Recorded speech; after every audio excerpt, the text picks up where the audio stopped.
Hello, everyone, and welcome to our webinar today on how to protect your organization from cybercrime. My name is Brett. I'll be your host from the BoxCast side today. Now, typically when we do webinars, we focus on our wheelhouse. We'll talk about live video streaming, remote audio mixing, OTT apps. And believe me, there will be many webinars that we will continue to focus on in the future to try to help you guys up level and grow your organizations through those types of technologies. But there are other webinars that we're going to start doing from time to time that focus on different types of technology outside of our main product suite. And these are things that we know that you know are important, but may be intimidated by. One of those would be cybercrime and cybersecurity. So we have partnered with SMBs. We're talking about organizations that may have 50, 100, 500, 1,000 employees. And these have been kind of the target of more and more cyber attacks lately. So we know that you need to at least be somewhat aware of what's happening in this industry. Whether you're a school, a municipality, a church, a professional sports team, we see how much hard work and care and sacrifice that you have put into not only upstarting your organization, but also getting it to grow and thrive. And the last thing we want to see happen is you guys get to a point where you're compromised and all of your growth can really hurt your organization. So we are definitely going to help you out with audio, video, streaming tech many times in the future. But this is a little bit of an experiment. We're going to see if we can also point you in the right direction and help you demystify some of these concepts that may seem out of touch or intimidating and make them much more practical. So to do that, I'm very excited to introduce you to two folks here today, Amanda Berlin and Matt Warner, who have been making cybersecurity extremely accessible for small to medium-sized organizations for quite some time now. Matt and Amanda, welcome. Hello. Hey, thanks for having us. Of course. Well, I've done enough talking at this point. This is mostly going to be you guys chatting. So before we get started, why don't you maybe just ladies first, but start with a couple minutes on your background, and then we'll dive into some of the content. Sure. Right. Thanks for having us here. I really appreciate it. My background is just a lot of hands-on tech. So I started my career in help desk for an ISP, worked with end users and companies to spin up their websites and, fix their computers back when everyone still had dial-up. And then I worked at a hospital for a very long time, working with physicians and doctors' offices and nurses and all the supporting staff. And then I moved my way into a more traditional cybersecurity role, doing network security, and I was really just working with pretty large corporations. And then I met Matt and we started working together like 12 years ago, a while ago. Something like that, years ago. How old we are. Yeah, it all blends together, right? Right. And then about 9 years ago, I followed Matt along to this wonderful company we have now called Blumira. So I've been working to create detections for our platform and grow that portion of the company. And then I moved into product about a year ago. So, doing all product related things now. Quite the journey. Thank you, Amanda. Yes, Amanda has been with me for over a decade now, and hopefully never goes away. So I don't know if I'm going to beat that, but I'm Matt Warner. I am Matthew Warner, whatever you want to call me. I answer by every name. I'm the co-founder of Blumira. My background, very similar to Amanda, very similar to a lot of the people you're going to hear in this industry. Started in IT, hated school, just wanted to get through stuff and learn about computers. And, Blumira and what we're going to talk about today is a lot of, and you see this on Amanda's here as well, where there's a lot of impact to people in cybercrime. There's a lot of impact to people in cybersecurity, mental health hackers on the side of cybersecurity. For Amanda, we think about this a lot, of how it impacts people. And really the worst thing of all, and we talk about this a lot internally, is when you get hacked, kind of how it impacts you as a person and how it impacts your organization as people, because you were invaded, for lack of a better way to put it. And it does have this impact. So it's something that we like to talk about in a really kind of broad way, because it's really easy for cybersecurity and cybercrime to feel like it's not something that's going to impact you, or it's something that only impacts you because everyone's getting hacked all the time. And like, how is this going to directly impact me? And it's something that, has grown and changed a lot over the last 20 years, especially. This is my third startup. And I think what we've learned is that people will always struggle. People on the other side of this always have a way to make money. And that has a really weird kind of back and forth pressure that we'll touch on, I'm sure, today. But it's very much, an exciting, in some ways good, in some ways bad, for the industry around how are we going about this? How are we helping each other? And kind of how are we, defeating cybercrime? Defeating is probably too big of a word. How are we tackling? There you Yes. go. Yeah. Awesome. Well, we're so grateful to have you guys with us. I think from like a viewer's perspective, if you're watching today and some of this is new to you, or you have been reading up on cyber for quite some time, questions might come up as Matt and Amanda are discussing things. So throw them in the chat. What we'll do is we'll have our moderators bring them up for a live Q&A. That way they'll be able to dive into your specific questions, even directly tailored to your organization. So I commend that to you. And then as we go throughout our webinar today, you're going to see this little roadmap of our journey today. We're going to start off talking about something called FUD, which will explain, it's not Elmer Fudd, but it's spelled similarly. Then we'll get into just the recent evolution of what's happening, what attacks look like, what not to do, because there are very well-meaning organizations that will think that they're protected and they won't be. And then what is the most effective and really affordable, realistic, practical plan for smaller and medium-sized businesses to actually take. So this is our journey today. And why don't we just start off with our good old friend Elmer Fudd and transition into this next slide and talk about what is it and why we're not really going to be focusing on it today. Next slide, please. And Matt and Amanda, I'll let you guys take this one away and kind of talk about it based off of what you've seen with many other organizations that do dwell on this quite a bit. Do you want me to go first? Go for it. So yeah, it's spelled out here on the slide: fear, uncertainty, and doubt. And this many times is seen as kind of a sales and marketing tactic that can be used, and then also when mean security people are trying to get you to do what they think is best for you without actually giving you any of the information that you need to know and why you're making decisions. So it's things like, everyone's going to get hacked. This is going to be the worst thing ever. You have to do this, otherwise you're putting everything at risk. And how dare you, kind of get just a really combative way to get around explaining what security is. We see it in our space a lot of time. Yep. Yeah, I'll just echo. I mean, spot on. Like the big things to add are, like, you see this in a lot of industries where, like, the easy way to get someone to emotionally buy into something is to, like, just freak them out about it and see what they do after that. And obviously it's not a moral or good way to go about things. It is never a great way to go about it. But humans are really good at being focused on the thing that's scary because we're human people. And that's kind of how we go about solving problems, and at least stacking the priorities of those problems. And, cybersecurity, IT, tech is just full of FUD. For some reason, I never compared Elmer Fudd to it. I'm going to do forever. But it is one of those things that as people, it's hard for us to ignore FUD because just emotionally we get attracted to it. Emotionally, it triggers something. And it becomes one of those areas that doesn't matter if it's cybersecurity or something that is high risk. Like you could see this in someone selling financial tooling just as much. Like, well, what if you miss that thing? Like, that could be really bad for you. And it's like, well, right. The other way to look at this is, what if we make this better for you? What if we make this easier for you? What does good look like?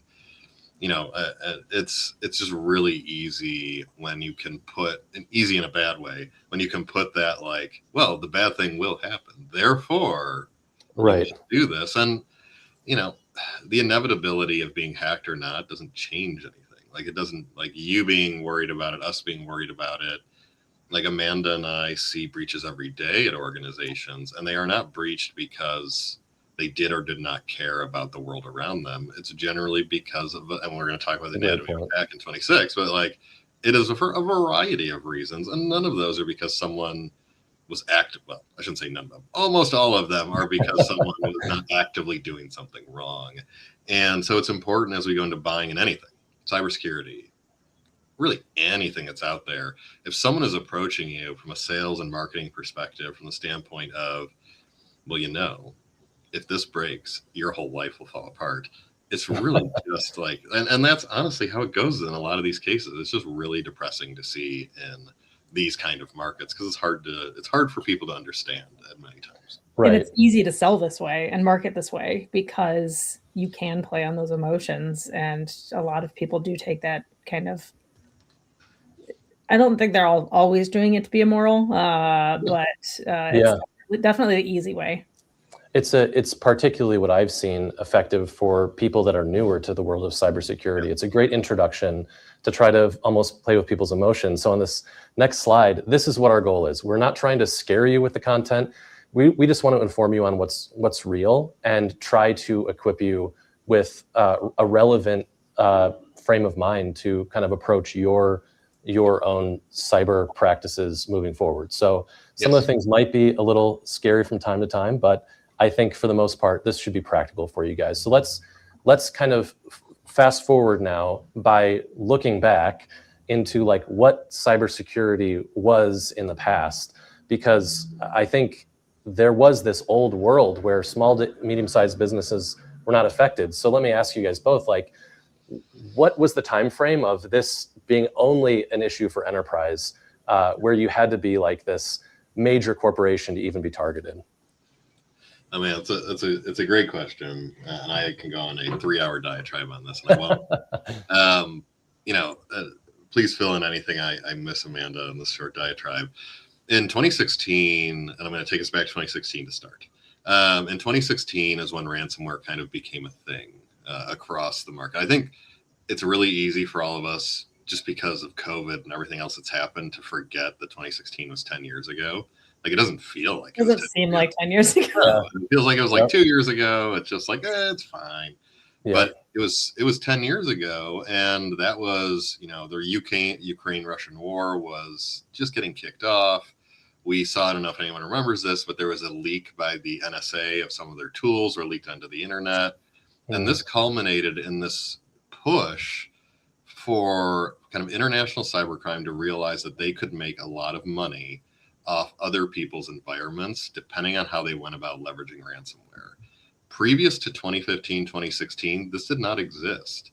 Like, people still got hacked, don't get me wrong, but a lot of the cases that we were seeing, like back when Amanda and I first started working together, should have been like 2013, 2014, when organizations got hacked. They were smaller, not large organizations, so like not exciting targets, we'll say. A lot of those cases, they were getting hacked to install like a classic Trojan, which is like a way to install a program on a machine to get back into that machine remotely by an attacker. And in those cases, they were really looking to just steal like credit card numbers and like whatever data they could get out of that environment. They weren't going to take all of your stuff. No, they were going to take your data, but they weren't going to like ruin your environment. They were going to hold you hostage. In 2016, they quickly realized, a lot of the cyber criminals realized, oh, there's a lot of ways we can make money here. Like, they were already making money through wire fraud, like the emails that everyone's accounting teams get where they're like, hey, we need an invoice. We have an invoice. We need you to wire this.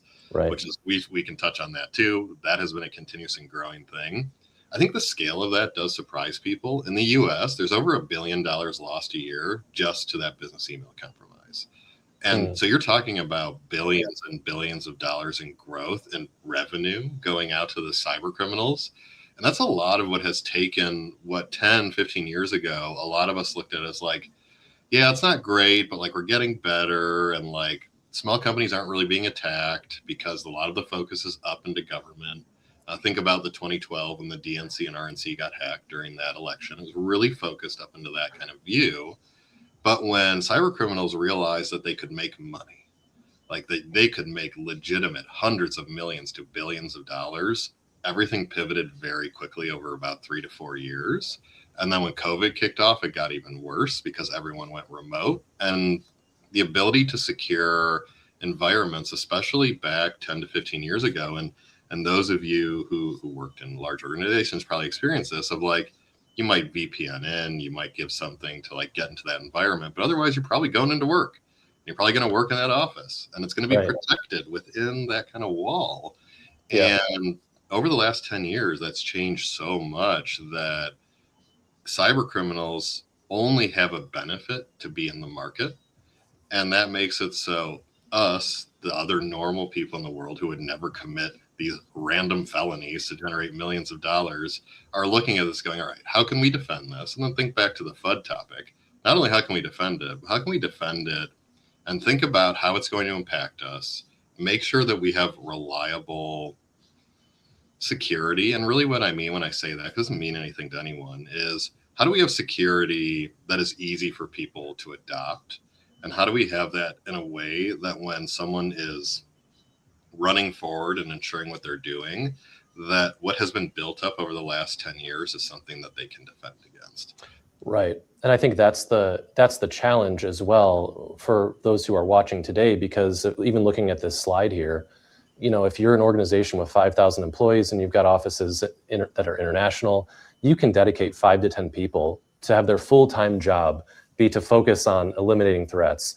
But if you go to this next slide, you'll see this is more of the situation now where you've got a church with 4 full-time staff, a bunch of volunteers, maybe 250 weekly attendees, and there are not billions of dollars to be gained from a breach. But because there is not the attention given any staff effort, usually it's kind of like it's much easier to attack multiple of these quickly rather than targeting it in large enterprise these days, right? Much easier. It's the soft versus hard target in many ways. And we see this across SMBs in general. It's just really hard to be secure when people are persistently trying to get in. It's just really difficult. And there are ways that we can talk about this, but we will talk about this. So ways to just make yourself inherently more secure, especially based off what we see. But it's depressing in some ways to see that global economy has pushed us to the point where it's we could globalize crime and we could do it remotely. Yeah. Well, that's not great. Yeah. It's the sad reality of the world we live in. But Yeah. and let's kind of move on to this next section here as we dive deeper into this and roll up our sleeves a little bit. And this is just a report that came out last year that I thought was helpful that will transition us into this next concept. But small businesses experienced 40% cyber attack rate in 2025, with incidents occurring every 11 seconds. Average losses were more in the 120,000 per breach, and 60% of companies attacked closed within 6 months. So these are just, there are reports all over the place about how there's becoming more of a focus, and actually the attack methods are much faster and more advanced as well. So we'll kind of show you, we call this the anatomy of the attack. So what do attacks look like? What is the time frame? Let's kind of transition into this. And Amanda, I know that your sweet spot with your background is in incident detection engineering, which is to actually know how attacks are being formulated and how you can actually build alerts and workflows to remedy those threats. So Yeah. We'll transition to this next slide. And yeah, maybe I'll ask you, Amanda, to just unpack what an attack actually looks like. Yeah. So, and this is Anatomy of Cyber Attack in 2026. And I know we were talking about, back to 2016. Sadly, it's not changed a ton. A lot of the attacks are fairly similar. You see changes in where to kind of point out with what Matt said, people went mostly fully remote during COVID, right? Almost overnight. We had almost all of the workforce that could working from home as opposed to in the office. So that you saw a pretty big shift in how where the attacks were being performed, but still you had a lot of the same methodology happening, right? It was still phishing.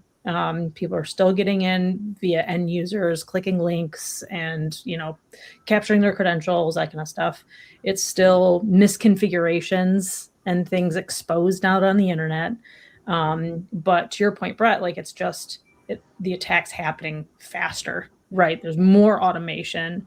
They're leveraging AI as much as we are as defenders and detecting, and they have more to benefit, right? Because they don't have as many guardrails to kind of to keep them in check. There's still ransomware, data exfiltration. They're going after a lot of the same stuff. Some of it has changed over time. Like Matt said, in 2016, we saw a lot of people going after credit cards, PII, people's medical records were real big there for a while before ransomware really became a big thing. But yeah, it's very, very similar still to what was going on 10 years ago. And this is just kind of like a life cycle of one example of an attack here on the screen. So I'm sure no matter what industry you're in, whatever your background is, some of these are going to be things that you've heard about or seen, right? So we have initial access and email and user compromise, right? So you see those things that come through. They used to be, Nigerian prince scams, right? Now we have where AI is completely writing the emails and it looks so much more convincing. But you have those where they can, take over your email accounts. I'm sure people have seen it all the time where, their social media gets taken over, right? So we still have that like initial access and compromise that people are using. Persistence is when they set up some level of service or application or some kind of user account or something like that gives them access to it ongoing. So that way, if something automated like an antivirus or something kicks them out, they still have a way to get back in. You have internal recon. Recon's short for like reconnaissance, where they're looking around and they're seeing what the important stuff is when they've gotten into your network, right? They're looking for what they could leverage and ransom, or they're looking to see what information they could potentially steal or what systems they could take down that may really have an impact on your organization. And then the next two, so lateral movement and privilege escalation, are like kind of insider baseball terms of changing to a different user that has more permissions, or switching to a different server or endpoint or computer or whatever, that gives them either a little bit more access or different access or different kinds of information. And that's really just from kind of beginning to end of some of these larger scale attacks. Some of them skip these steps. Sometimes they don't need them, depending on the security of the person or the organization or whatever that they're going after. And then endgame is usually hopefully them getting kicked out. But if not, where they are successfully ransoming or taking down systems and that kind of stuff. This is a fantastic visual, and it tells a great story of how things actually happen. Now, I know that what we have in the next few slides will add a new wrinkle to this conversation, which is the speed of how these things are taking place. So let's advance to these next few slides here. And you touched on some of these things, but anything more to add, Matt, on this one? Yeah, it's interesting. So we look at a lot of breaches, of course, and these days, ransomware is still important to the criminals at the very least, but we've seen a really big push into identity, and by that we mean, to Amanda's point, like breaking into people's email, getting into those accounts, moving as fast as they can, getting the data. So I pulled up an incident that was from this morning, 7 a.m. And this morning, for example, this customer, they're out of Australia. There was an attacker that logged in from Nigeria, created a suspicious inbox rule. So a lot of cases, what they're going to do is they're going to buy a list of passwords. So this is very easy to do unknowingly on the internet. We should all think this should not be possible, but unknowingly is. They just go buy as many passwords as they can that have been breached somewhere, a variety of different places, and they just try them against every single thing that they can do.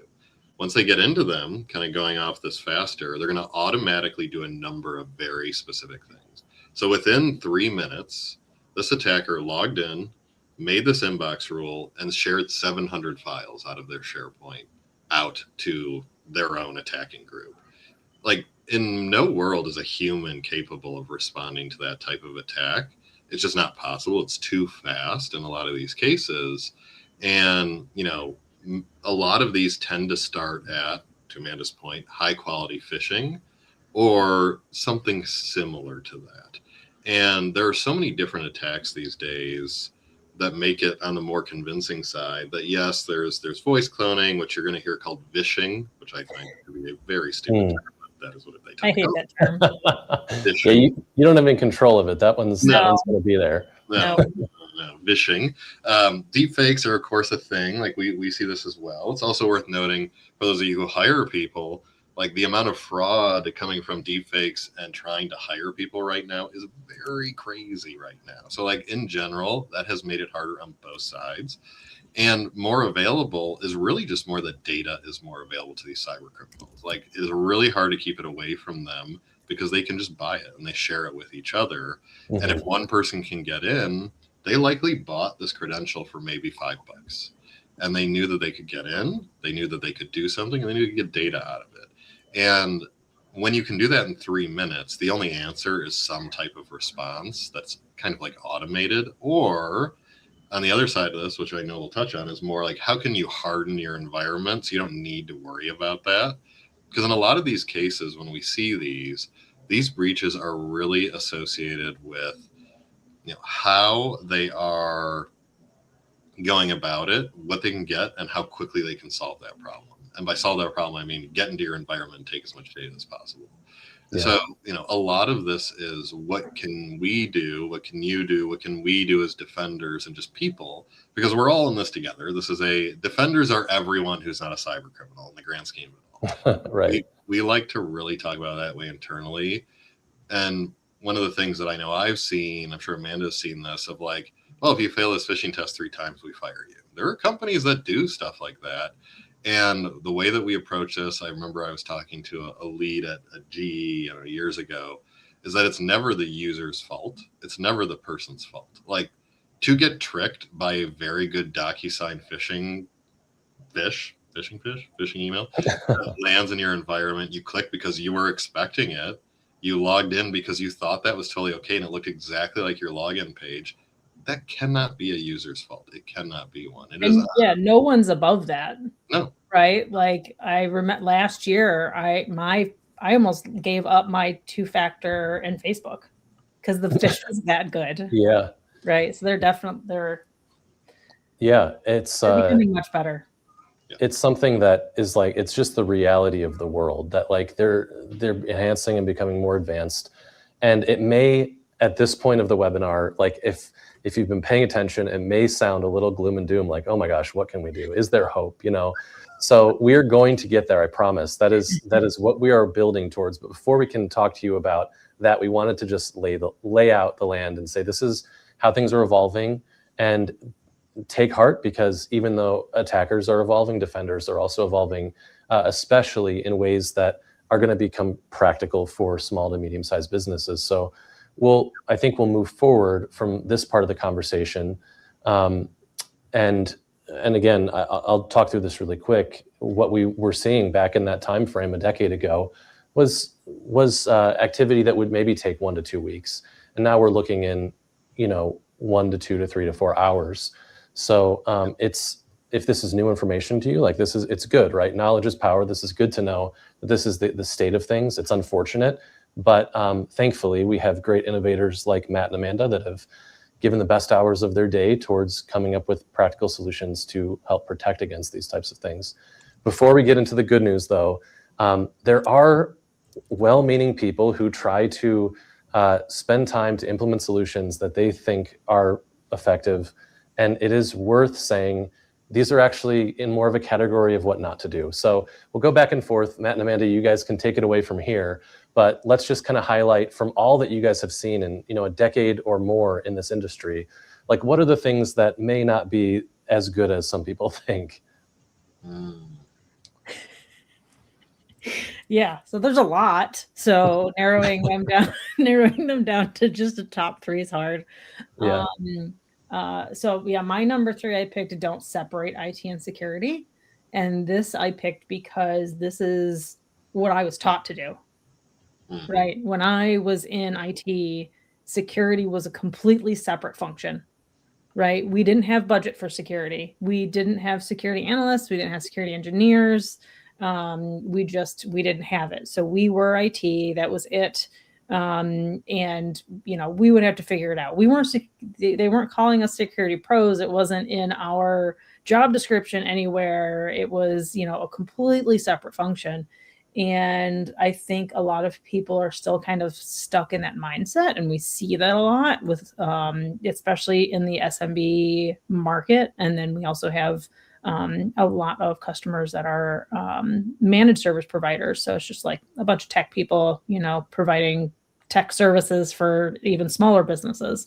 And that's what a lot of companies use because they don't have the staff even for a full IT person. Right. But we still see them as saying, well, security is not my job.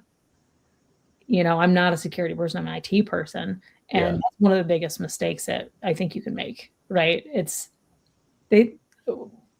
For a while, people were saying, oh, security is everyone's job. It isn't really. Going back to what Matt said, like having someone having somebody click on a DocuSign and fall for like that. It is not, they're in accounting or they're in sales, whatever department, that is their job, right? Their job is not security. But it is a function of IT in general. Keep all of that in mind, and doing that more often would make it so we had less misconfigurations and, missed opportunities to deploy different security standards and software and processes and everything else. Excellent. Fantastic. Matt. Yeah, automation is such a big thing as we become more attached to problems being solved as fast as possible. Like I think we all knew that this would happen when LLMs and generative AI became the thing, and we're all waiting for the next 10 to 20 years to see if that's our new overlord in the world is like God. Like who knows? I doubt it, but who knows? But a lot of this really comes down to automation more from the standpoint of how can you, kind of exactly what Amanda was saying, what can you do to save your own time using automation and start to solve problems for you and or use kind of configurations that are driven by automation inside of the tools that you've already purchased, which is say like if you're using Microsoft 365 for your business or for your church, there are a number of configurations you can put in place either from an automation or configuration point of view that will inherently make you more secure. Just off kind of thinking about how things work within your environment. There's also been this continuous growth in how Zapier works or all the related kind of workflow tools to connect these pieces together for yourself. I think the way that I kind of tend to look at this for organizations is don't get into ad hoc automation unless you have someone who's going to own ad hoc automation for whatever your organization looks like. Otherwise, you have the other side of the pain of this where you're like, oh, that thing, well, we'll just leave it the way it was because it worked, which we've all gone through that. So it's pick and choose what's best for you. But the way that we've seen this work the best for organizations is really look at where you're getting the most friction and bring someone in, like a friend of the family, call me, I don't care, and like ask how that could be automated when it comes to what is happening inside of your organization. It's really easy to go too far. I think we've all seen people do this. Or like, well, I'll just boil the ocean. It's like, please don't. Like, just step back and see what we can do to, especially when it comes to like this topic, what can we do to really increase the ability for our users, our people checking their email, all of the people that are kind of within our walled garden, what can we do to ensure that the work that they're doing is as minimal as possible when it comes to ensuring that they are secure? And automation is part of that, configuration is part of that. But what's most important is that you identify those areas of pain and then apply the automation with some support. And I'm not joking, like literally email me or call me and like I will give you some just because it's really easy to go too far when you need to perhaps do one or two steps. Yeah. Fantastic. All right, Amanda, getting closer to number one. This one is also something I talk about all the time, is practicing incident response.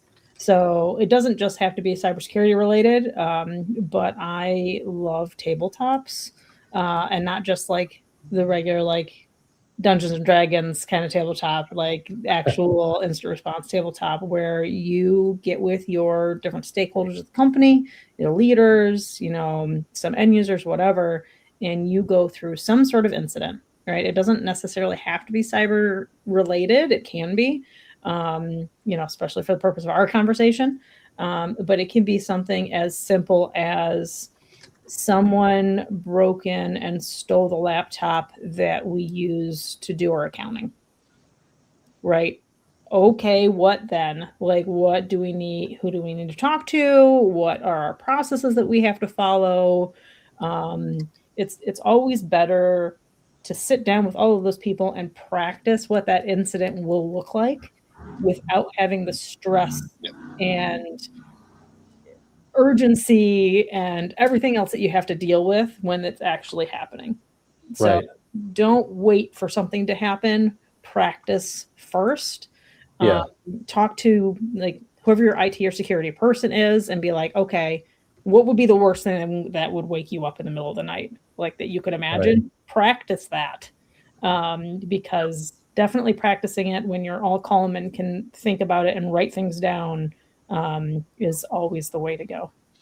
I imagine also that allows you to take something that's not super critical that you were able to mitigate pretty easily and say, all right, well, this shows us how we can work together when something worse would happen. Therefore, we're more prepared just because we've gone through the motions of it. And it's like it is something real, no matter how small it is. That's fantastic.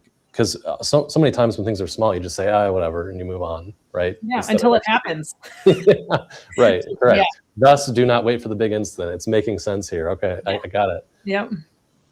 Yeah, it's very related to, actually, this is a perfect follow-up to that, because like if you don't have a strategy, you didn't do a tabletop, you didn't talk about it, you didn't think about what you're going to do, it doesn't matter what tools you have. And in the grand scheme of it all, it doesn't matter if you're an organization with 0 IT people or an organization with 10 IT people.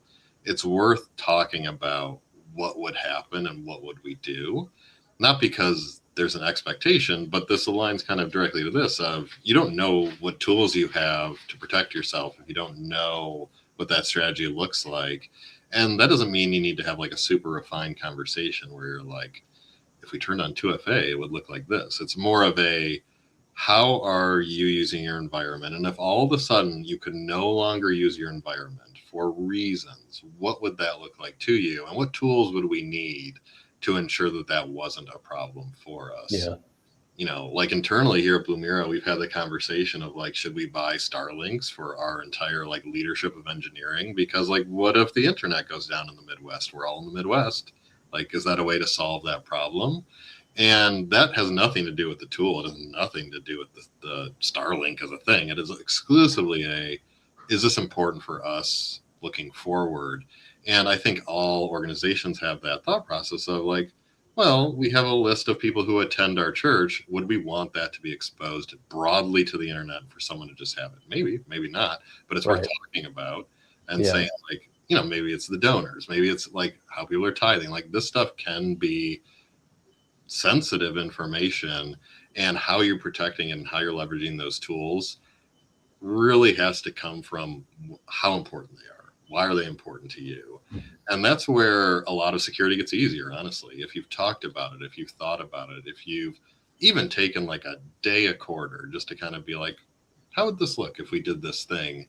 you will be so much further ahead than anyone else who has these problems. And like Amanda and I have experienced this many times where organizations that get breached who've never talked about it before, it's really, really hard for them. And it's not hard for them. I mean, it's hard because it's happening, but it's hard because you essentially trigger PTSD immediately. And as a person, it's really hard to make good decisions when you're under stress. I'm sure all of us have gone through this. When you're under stress, especially in a new situation, it's really hard to make good decisions. Right. So having that conversation when you don't have to think about it, because when it does happen, you will have to think about it, and having to think really hard and constructively, you will need someone to help you then. So it's always worth having that conversation ahead of time, because then you can align, kind of to the point of this, you can align your tools to what you know you need, rather than knowing what you need and hoping the tools work for it. Right. Or trusting someone blindly telling you, oh, you need these tools, without ever having spent any time thinking about what exactly you're protecting and what you would need for your organization. You got it. Yes. Excellent. All right. The big ones. Amanda. So yeah, number one is don't assume it's a new problem. And this is kind of just talking about AI, right? There's something that happens in most industries, and we see it a lot in security and tech, where every few years you have a new acronym that everyone is all up in arms about, and they're like, oh, this is going to change the industry. This is going to cause us, so many new headaches, or this is going to cause this is going to change the face of everything that we're doing. Don't just have that like gut reaction of, oh, this is a new problem, I have to figure out new solutions. A lot of the same techniques and strategy that you have been can apply to the new thing that has come out. You just have to look at it in that lens. You don't have to start from the ground zero and try and figure out what this new problem is that you have to solve. Many times it's just like, oh, I might have to think about this in a new way, or, oh, I should, maybe, like we're talking about earlier, maybe adopt it on our own to kind of change what our strategy is a little bit, but not just, start from a blank slate. Yeah. Makes total sense. It's a great tip. The big one, alert fatigue. I mean, this is a hot topic internally here at Blumira as well, for a number of different reasons that I feel like Brett and I could also have a long conversation about.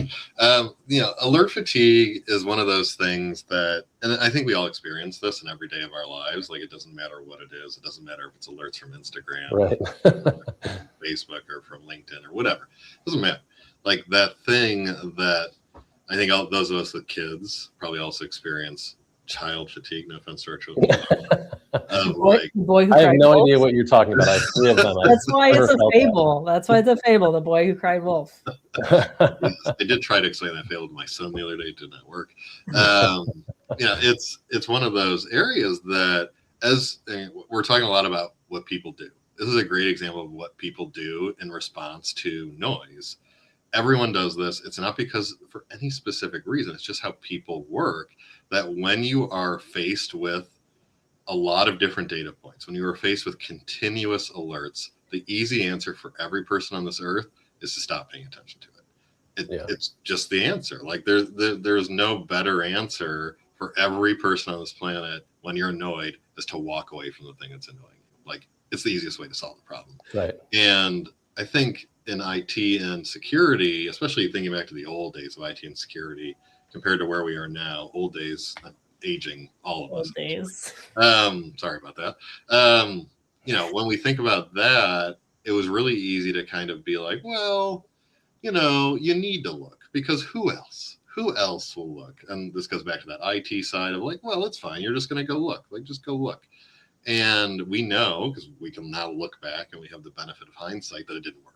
Like, people still got hacked all the time. Yes, they weren't targeting the SMB and smaller organizations, or just really anyone, but it still resulted in a lot of this pain kind of being delivered and brought up for people, just generally speaking. And what we've seen a lot across a lot of this, especially over the last 2 to 3 years with the kind of the introduction of AI, is that people, all of us, really need to take a step back and pull back as much as we can on alerting from different tools and really move closer to only focusing on the things that are actionable to us in that period in time, in that moment especially. And this kind of goes back to the automation side of like, how can you leverage automation? How can you do different things with technology that you already have, it's already configured, to ensure that what you are getting is relevant to you? I'll give you an example. I have a customer I work with semi-regularly. They have a tendency to want to block everyone from logging in outside the US, which totally get. However, they also have a lot of people that travel outside the US. So they get all of these alerts all the time of like, oh, we blocked this person logging in. And then they get another alert of like, oh, we turned off that block. And then they get another alert that the person then logged in. And it's like, okay, well, you probably don't need 4 alerts every time someone leaves the country. Maybe there's a different process for going about this, because realistically, all that's going to do is that the moment someone logs in who shouldn't have logged in, you won't see them because you're so focused on just shutting up the noise that was getting in your way.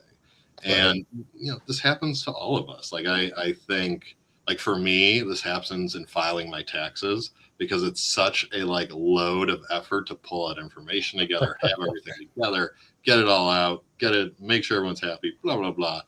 I think we all go through this. In security, it has that negative, I mean, don't be wrong, not filing your taxes is a negative too, and I do. I feel like I say that.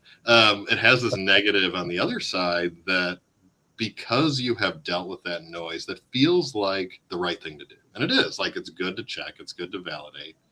But because you put that time and that mental load into it, you've taken that application away from things that are important to your day-to-day because that wasn't actionable for you. Yeah. So that tends to be how I look at it these days, which is, you know, what is the thing you need to know about that can be solved by you and or through automation, but it's important. And if it can't be solved in that way, is it important to you? And that's right. The way that I like to think about it, especially like to the point of tools. It's really easy to get like 12 different alerts from 12 different tools if you're not careful. Right. And think about, you know, what's important to you? What's important to your day to day? And maybe it's not important to you till every Friday. Is there a way that you can, if you're on Microsoft 365, there's a bunch of ways to use Copilot to build like a weekly summary for yourself. So there's a bunch of ways to develop your own easier automation.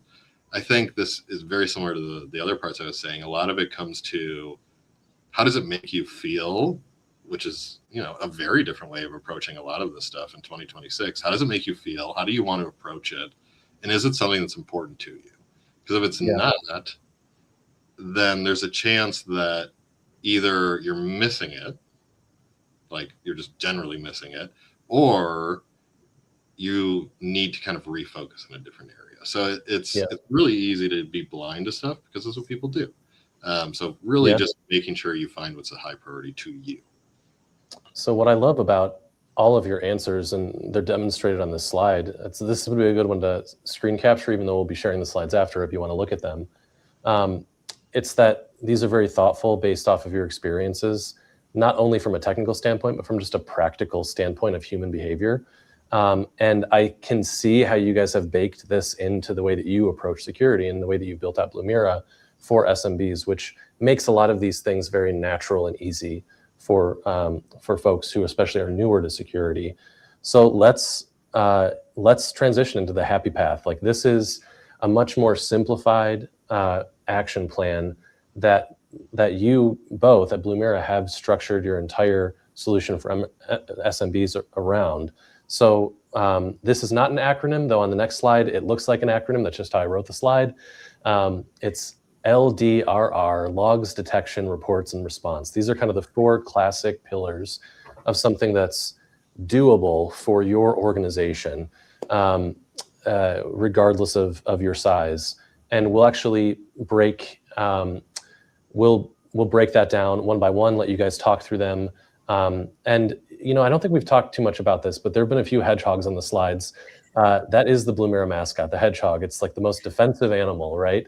that can protect us perfectly. So, And kind by of the way, cute and cuddly.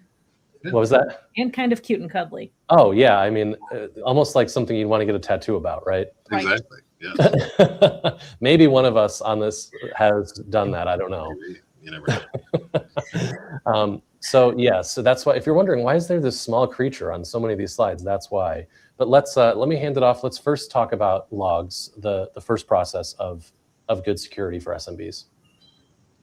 Take it away, Amanda. Oh, all right. Yeah. So I'm not going to read the slide because I hate doing that unless I have to. But the last 15 years of my life, maybe more, have been just me staring at logs all day, all the time. And basically, not these wooden logs, right? Not wooden logs, no. Although I would like to spend more time outside.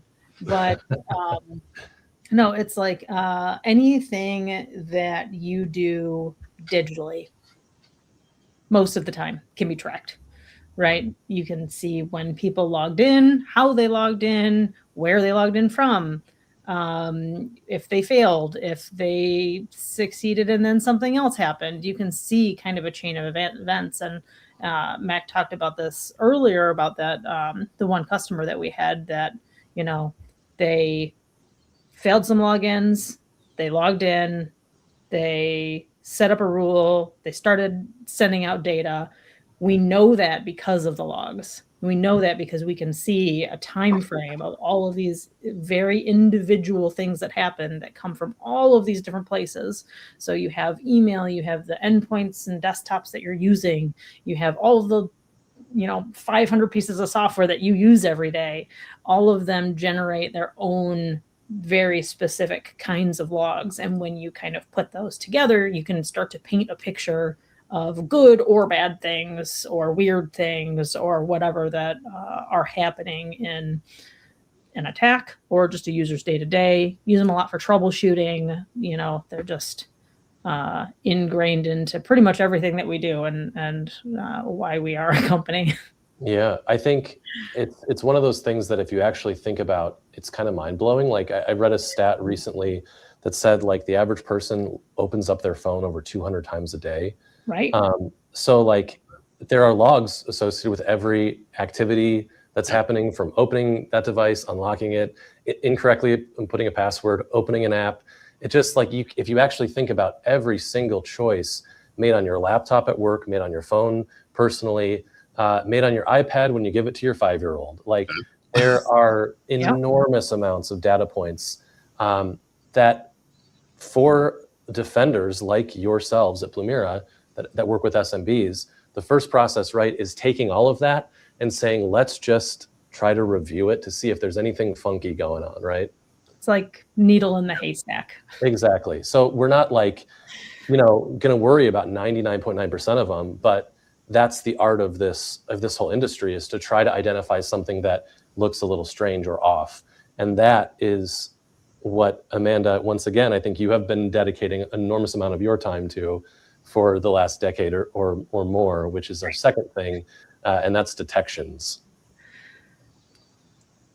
On the next slide, please. Yep. And do you guys, let me ask, do you know who this is? Because this is a dear part of my childhood for this picture. From Get Smart or no? No, it's close. This is the Pink Panther, Inspector Clouseau, Peter Sellers. Yes. So, I mean, funniest movies as an 8-year-old boy in the 90s, just saying. But yes, what are detections?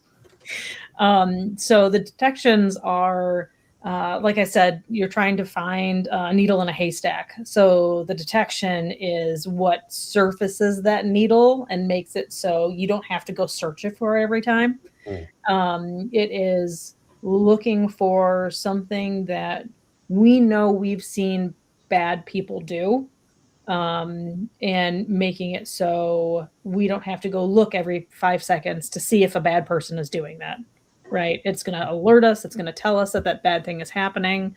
And those detections are created, at least at Plumira, constantly and refined and tuned and just, it's a constantly evolving amount of things that we can create detections on. And the idea is to get those alerts and have an early on detection when someone starts doing something bad, so then they can't continue to have more access and get access to those files and change users and, compromise more people or devices. And I think that's where there's the most hope with the slides that you were talking about, all the recent evolution of cyber criminals and the increased speed of their attacks. What people like Amanda and Matt spend their time doing is reviewing what's actually happening in the world, so that as there are trends to these types of practices, they can build detections to surface those needles from the haystack. So it's like, oh my gosh, it's so scary. Like, these attackers are getting more advanced. They're speeding things up, and I don't have time to dedicate a full-time staffer at my company to this. Like, you don't have to necessarily figure out and detect these things, because that is what the good people at places like Blumira are doing constantly. Right. Yeah, it's a very specific set of skills. So, but that's only half of the story, right? Because you can detect something is potentially a threat, Right. but that's kind of not where the story ends. And that's where we get into, and I'll have you talk through this one, Matt, but that's where we get into responses. Yeah, it's interesting. Responses, we go back 20 years, responses where you figure it out. Like, we detected a thing, maybe you figured it out. And as we've evolved over the last, 10 to 20 years, we've got to a point where response, going back to automation, can be automated, it can be more structured, it can be really providing organizations with solving those problems quickly, which is great. But one of the things that, Blumira, we're big believers of this, at least I'm a big believer in this, is context around the detection and the logs that are being generated. Like, we talked a lot about needles. What if you find the wrong needle? What if you find a needle that's actually okay? And that's where it's really important that when you identify something, we see this all the time from antivirus software, or like a really bad thing happened. Like, I was just looking at one this morning, CrowdStrike. All of us have heard of CrowdStrike. It was a critical threat. It was someone installing Sage, the accounting software. It's like, okay, well, this clearly was not a critical threat. But the way that CrowdStrike presented it, kind of going back to the first two things, they pulled data out. They detected that they thought this was a bad thing. And when it landed at Blumira, we now are looking at it more from the standpoint of, well, is it really? Like, how should people look at this from a response perspective? And, a lot of it comes to what we've been talking about earlier. What's important to your company? Where do you want to make sure that you have the most coverage? Where do you have the most risk from a strategy perspective, which is, say, like, where's all your stuff?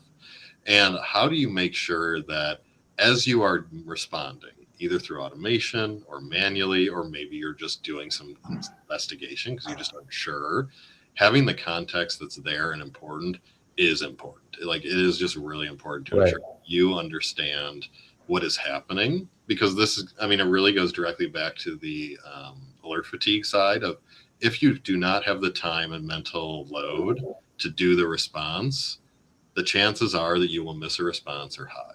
So as we kind of look at this, and this is evolving, right? Like, we'll expect in the next year or two to see a lot of cybersecurity, IT, and those adjacencies primarily fully automated using generative AI and LLMs, AI, whatever you want to call it. And we're going to see a lot of evolution there, but that doesn't change the inherent, people need to know what's happening in their environment. Like, we work on a lot of AI here at Blumira.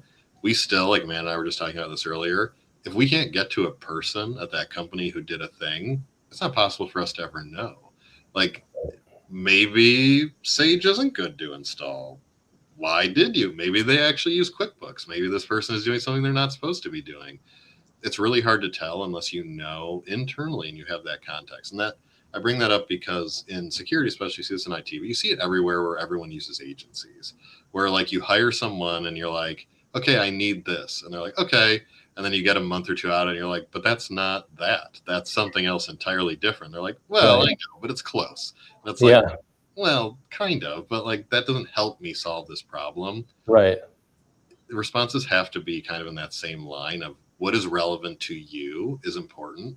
What's relevant to your organization is important. Making sure it's contextual is important. What I love about your platform is it's natively built to avoid that alert fatigue, and then to not only have that detection, but then provide a response that is not overwhelming to a person who's not a security expert much of the time. So like an example I'm thinking of is, let's say an organization with 40 employees begins tracking their logs, and a detection fires up and it says, oh, someone is storing all of their passwords in a Google Doc. And that should not be so. So you need to get in touch with them and have them not do that. Like, that's a pretty practical action item that dramatically improves your security. Yes. It happens way more than you think. And it's like, that wasn't the most technical thing. You would never know about it, but that's a high enough priority that let's alert that. Let's have that as a high priority for you to address it, close that out as resolved, and then boom, your P1 high priority threats are out of the way. You're not overwhelmed by alert fatigue. You had a quick action plan on how to resolve that. So I think that's the beauty of your platform, and really the main reason why I wanted to have you both join us today is because I can see some of the people watching today saying, this is new, this is like drinking from a fire hose, like how am I ever gonna like implement like a practical tool? Well, if we can bring in your logs, if we can detect only what's necessary and then provide you with a very like dumbed down plain plan of attack for you to do, or on the flip side, have an automated response that actually triggers something without you having to get behind a computer and take action that you don't understand to just protect you from something that we know is a threat. Like, that is the beauty of this, that an SMB without a team of 5 IT people can still kind of monitor everything that's happening and have a very practical plan to remedy some of these potential threats. Yep. Yeah, it you know, it's important to know, like to your point, Brett, that it might seem like it is overwhelming. It is overwhelming. It feels overwhelming. I totally understand what like you're doing on a fire hose. People who've been in the industry for 30 years feel the same way. So like it is very much a shared feeling. Like I think it's easy to feel like it's not, like if you don't have the education or the knowledge yet. Yeah. But you can find people in this industry for 20, 30 years. Ask Amanda and I, we still see 10, 20, 30 breaches a day. Now we're talking about thousands of organizations that we're looking at, but in a lot of those cases, it is exactly, Brett, what you're talking about. They were storing 150 password files inside of Google Drive. Someone was able to get into that Google account and they shared every single one of those with themselves. And like, there's no way to solve that other than going back to strategy. How am I going about this? Do I want people to do this? If I do, that's okay. But like, how are we protecting it? Like, have that conversation that will make you better people. Right. Yep. It flips the light switch on, lets you audit what's in the room and say, there's a hole in the floor. Let's cover that one up. Awesome. So I think the last one, which we can talk through here, is reporting. And this is April O'Neil from Teenage Mutant Ninja Turtles. You get 5 bonus points if you're watching and you knew that. But why is it important if you do the logging, if you do the detecting, if you do the response? Why is it then important to actually like summarize and have a report? Like, what's the value to an SMB for that? So reporting is really interesting because we've seen a lot of changes, especially on the security IT side, of like, how important is reporting? What is it really needed for? Just tell me the bad thing and then I'll just move on. And, it kind of depends on the organization, what they look like. We like reporting from the standpoint of being able to look at what's happening in an environment without needing to look at the alerts, which is kind of going back to that weekly review of like, I want to make sure that everyone who's sharing files publicly is sharing files that I'm okay with them sharing. Yes. But that also opens up that box that a lot of people aren't inherently comfortable with, which is, should I be looking at every single thing that my employees are doing? And so you have this really interesting give take that grows from that. But there's also the flip side of this, which is really more around how you as an organization, depending on the type of organization you are, have to meet different requirements to the government, different requirements to professional compliance. If you are a small manufacturer, all the way up to whatever you look like, in a lot of cases, you have someone that you report to, either to a board, to a committee, to the government. There's so many different people that we all report to in different ways. Having information available to you is important. It just is. Like I'm the CEO of this organization. I have to build reports all the time that are just information to give to people, information to get insight. And, you get that benefit of accountability, you get that benefit of compliance. But I think, I'm going to tie all this together with strategy and like having those conversations in that last kind of part of the sentence of helping you make informed decisions is only done with information. Like you can guess. Guessing works sometimes great. Like I'm pretty good at guessing, I think, but like it's by no means the good way to solve, strategize, figure out those areas. And for example, like if you wanted to know how people were using AI programs, you could look at how people are using your authentication for your Microsoft 365 to see if anyone's logging into ChatGPT or Claude or DeepSeek. There's a number of things you can do with this data that isn't inherently about detection, but kind of to your point, Brett, there's the 99.9% of everything else. There's a lot of information in there, all the way from I want to find when a computer is starting to die to I want to know when someone logged into ChatGPT. That's not really a threat, but more of just a important piece of information for your organization to make strategic choices. And I imagine it's helpful if you have one person who raises their hand and says, hey, I'll kind of be the one responsible for keeping an eye on the detections that Blumira sends me. But there's a team of 3 or 4 people, maybe who are higher up in the organization than me, that might want to just quarterly say, hey, how is it going? And a widespread assortment of data that says, actually, we've improved our security substantially, and this is a good plan to continue with. It's a good way to have a 5-minute conversation with people who aren't in the weeds regularly to see the snapshot and then therefore determine if any major changes needed or if things can continue on as needed. So this is wonderful. I think on this next slide, I think it just summarizes again, like having logs, identifying potential threats, having a plan to remediate those threats, and then keeping leaders in the loop. That is probably the best plan for any SMB, of whether you're a church, a school, a municipality, whatever you might be doing. These are practices that are realistic, practical, and affordable, thanks to a company like Blumira here. So why don't we just, at this point, we will be sending out the recording. If you do, we've gone a little bit over time. We'll just be here a few more minutes. If you can stay, if not, we'll send out the recording. But I'll let you both, maybe we'll skip these acronyms. They'll be in the slides later. I'll let you guys just talk a little bit more about Blumira, what you guys do, and how people can find out more information from you to learn more about that as well. Yeah, I would love to. So Blumira, we've been around, Amanda said this, about just past 9 years. We passed our 9-year birthday last week. So we're almost a teenager, so we got that going for us. We are a integrated security operations platform, and basically what that means, and we are a SIM in the background, we have all these different pieces of information, but really what that means is that we are here to bring in your data, look for issues within that data, and support you with solving those problems, either automated or not automated. It's really about how to ensure that we can free up time for organizations of any size to ensure that they can get what they need from a security perspective and be secure.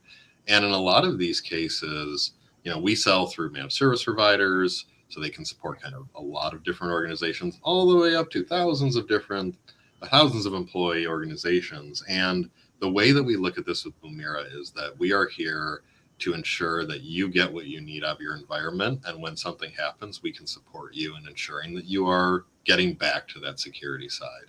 The way that we look at this is that no one should have to go alone in security. We are here together. This is a team effort. And you buy Blumira or not, you use a security tool or not, what's most important is that you work together to solve these problems. That's really how we focus on this. On the last slide that we didn't go over, there was the phrase SIM, or the acronym SIM, which is really what we are at our heart. And really the best way to think about that is that we are a big data platform that cares about security, and we care about our customers. It's important to stop threats. It's important, kind of what you've heard us go on diatribes with our last hour, us work together to stop cyber criminals and stop crime, because they aren't going to stop. We have to be the defenders together to ensure that we can get ahead of them and make sure that we are getting ahead of each other to support each other. Like, it's just important that we do that.